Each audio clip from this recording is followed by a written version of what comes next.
Convocado a esta sesión de Comisiones Unidas. Me parece que en efecto es importante que como legisladores y como senadores abordemos este tema, pero también me parece que tenemos que ser muy cuidadosos, muy responsables,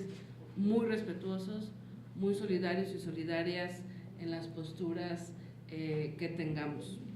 En efecto, creo que nadie aquí puede negar que Venezuela vive una crisis política, social y económica que responde, por supuesto, a muchas circunstancias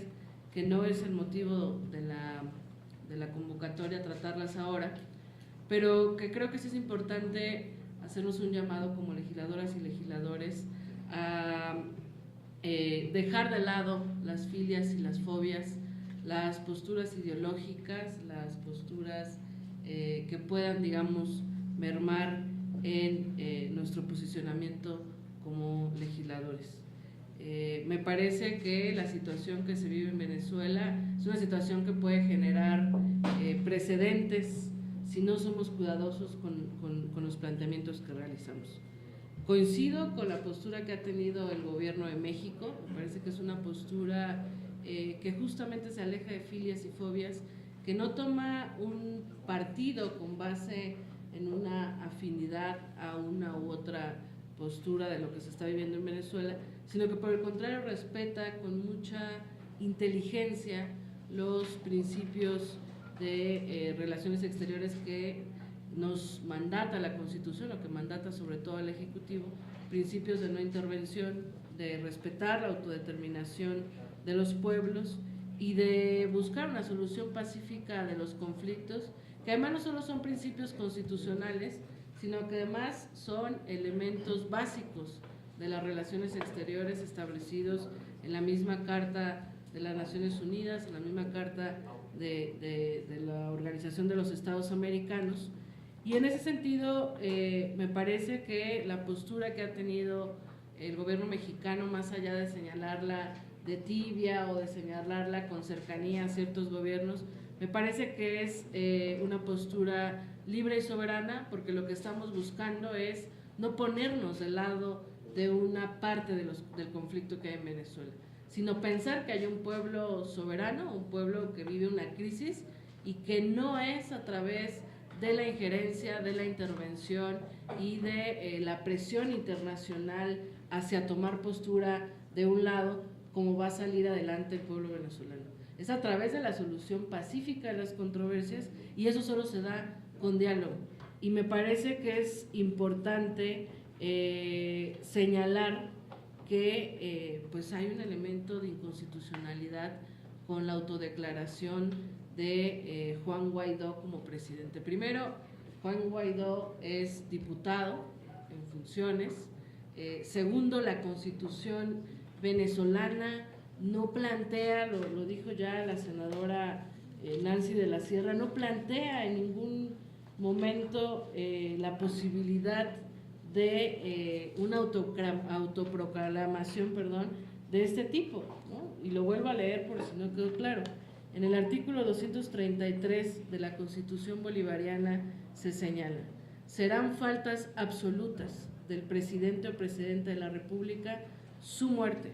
su renuncia o su destitución decretada por sentencia del Tribunal Supremo de Justicia, su incapacidad física o mental permanente certificada por una junta médica designada por el Tribunal Supremo de Justicia y con aprobación de la Asamblea Nacional, el abandono del cargo declarado como tal por la Asamblea Nacional, así como la revocación popular de su mandato. Yo, en la situación que está viviendo Venezuela, no veo ni la renuncia, ni la muerte, ni la revocación de mandato del presidente Nicolás Maduro, y me parece que sería grave que el Estado mexicano tome una postura que vulnere el Estado de Derecho de Venezuela. Ese es un punto que pongo sobre la mesa porque no se ha mencionado, y en ese sentido, pues tomar postura por una persona que se autoproclamó, pues me parece que sería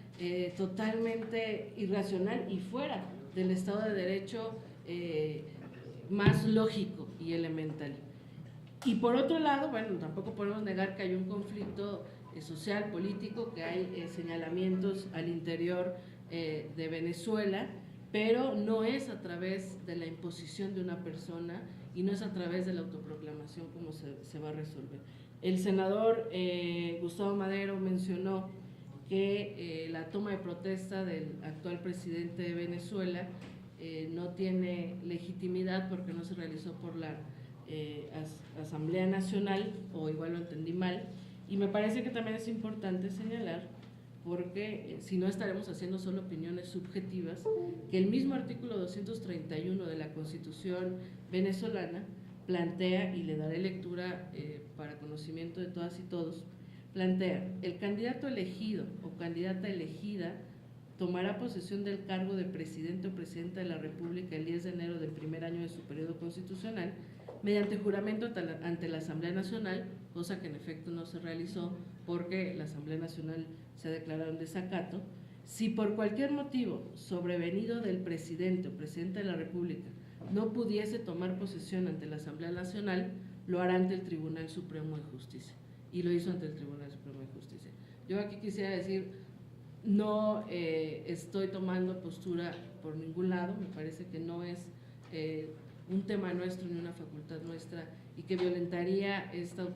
autodeterminación de los pueblos tomar postura de un lado, pero sí es importante precisar que la autoproclamación como presidente del diputado Juan Guaidó en Venezuela está fuera del marco de derecho de la Constitución venezolana, y ese es un tema que no se ha dicho. Y luego vemos agudizar posturas internacionales y vemos, lo diré con mucha responsabilidad y a título personal, una franca intervención del gobierno norteamericano encabezado por Donald Trump. Ha mandado tropas a la frontera con Colombia, lo cual me parece a mi juicio grave, y nosotros no podemos respaldar la intervención militar hacia ninguna nación, porque si nosotros como legisladores mexicanos, no somos solo mexicanos y ciudadanos que opinamos desde la subjetividad, somos legisladores mexicanos y legisladores. Si nosotros hoy permitimos que en cualquier nación una persona decida fuera de la ley proclamarse presidente y luego respaldamos que cualquier nación pueda tener amenazas militares en las fronteras, estaríamos permitiendo que en cualquier momento a México se le interveniera de la misma manera. Entonces, en ese sentido, la postura del Grupo Parlamentario de Morena, pues por supuesto me parece que coincide con la postura del gobierno mexicano, porque busca no tomar postura por una de las partes, sino buscar que en la conciliación entre las naciones pues se dé un diálogo pacífico de las controversias, que a nosotros no nos toca definir quién es el mejor o el peor para gobernar un país en el que no vivimos, que no conocemos, que no sabemos su situación, aunque desde lejos veamos que hay una crisis evidente. A quien le toca es al pueblo venezolano, y si nosotros buscamos en nuestra postura como nación que se logre este diálogo, y ya lo anunció ayer la Secretaría de Relaciones Exteriores, esta conferencia internacional que se ha promovido con Uruguay, si en esa postura internacional se logra, sin filias y fobias, que el pueblo venezolano salga o empiece a salir de esta crisis, me parece que habremos cumplido como una nación solidaria ante el mundo, solidaria ante nuestra región y nuestra tradición latinoamericanista. De lo contrario, tomar posturas de tal o cual bando, a mí me parece que será un error, y en ese sentido creo que el Senado de la República debe reconocer que la postura del gobierno mexicano es acertada, y yo finalmente lo dejaría para la reflexión. Me preocupa que hablemos con cierta autoridad moral y como si fuéramos salvadores y salvadoras del mundo. En México hay violaciones de derechos humanos, en México ha habido represión, en México ha habido uso de la fuerza. Y de repente yo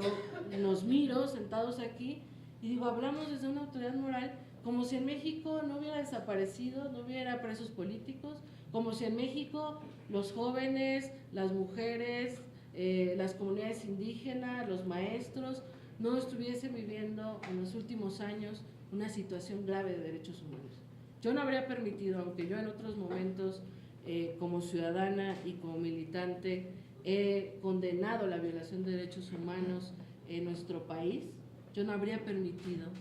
como mexicana que ningún país se atreviera a quitar un gobierno porque no es asunto de los otros países, sino un asunto del pueblo de México. Y por eso lo hicimos el 1 de julio, a través de la vía pacífica, de la vía electoral, y el pueblo de México en su gran mayoría decidió cambiar de gobierno porque habíamos estado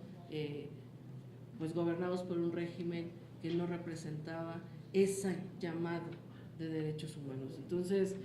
creo que tampoco podemos ser hipócritas. A través del discurso de derechos humanos y de la democracia se han violentado mucho más derechos humanos y se ha generado mucho autoritarismo en el mundo. Entonces, creo que México tiene la posibilidad de recuperar su liderazgo ante el mundo con mucha dignidad, con mucha soberanía e, insisto, con mucha responsabilidad, con mucho cuidado y con mucha solidaridad. En efecto, sin filias, sin fobias, sin tomar posturas, el Senado de México tiene que enviar un mensaje de solidaridad al pueblo venezolano sin importar distinciones, porque la situación que están viviendo sin duda no es